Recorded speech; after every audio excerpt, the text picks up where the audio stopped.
Ito yung lutuan namin. Yan. Hindi na siya magpapagupit sa akin. Ito yung daanan namin. Yan, ito yung daanan namin. Ito yung miracle pork ko, guys. Yan.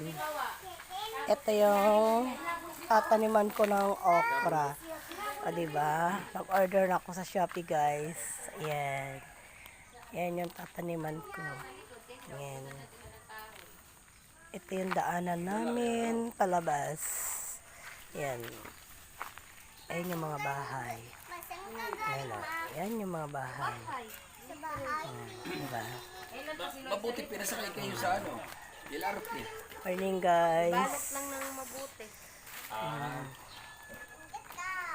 Ito yung papuntang likuran ko, guys. Ayan.